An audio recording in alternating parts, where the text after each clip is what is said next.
a massive volcanic eruption may have influenced the collapse of ancient Egypt. Welcome to Mysterious World YouTube channel. Please subscribe and share for more updates. The suicide of Cleopatra and the fall of ancient Egypt are counted continuously as legends. However, leaving the drama aside, there is often much more to take into account in the collapse of this magnificent ancient empire. Researchers have now traced a possible cause of social unrest and the devastating climate change to an erupting volcano, possibly located on the other side of the globe.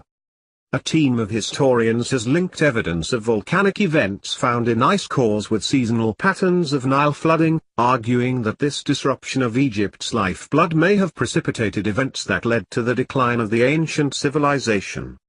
Climate change and social unrest often go hand in hand, leading to dramatic changes in politics and economics that can cause the collapse of entire civilizations.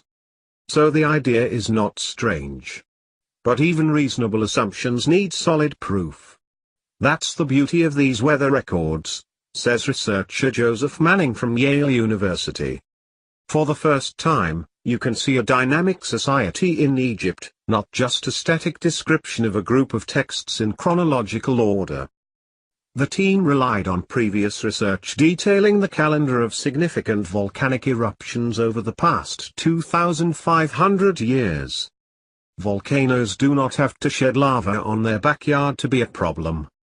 Ash and sulfur particles can form aerosols that disperse through the stratosphere, reflecting sunlight in ways that can affect temperature and rain away from the site of the eruption.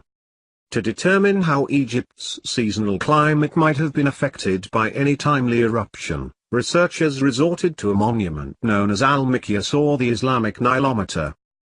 This impressive piece of architecture is a mix of art, water fountain and historical records. The structure had retained a record of Nile summer peaks since the early 7th century, allowing researchers to model a relationship between the flow of the river and the years when there was an eruption somewhere on the planet. For details on the Nile cycle before this period of history, the team had to dig a little deeper and interpret the historical writings. The results obtained by experts were an image of the state of the river in the course of Egyptian history, which also reflected the planet's tectonic activity. When the flood of the Nile was abundant, the Nile Valley was one of the most productive places in the ancient world, says climate historian Francis Ludlow of Trinity College in Dublin. But the river was famous for having a high level of variation. The Nile is famous today for being one of the longest rivers in the world, but for the ancient Egyptians, it was the center of everything. Each summer, the monsoons of the equator extended over the upper reaches of the Nile, providing a source of water that would wash silt down the river.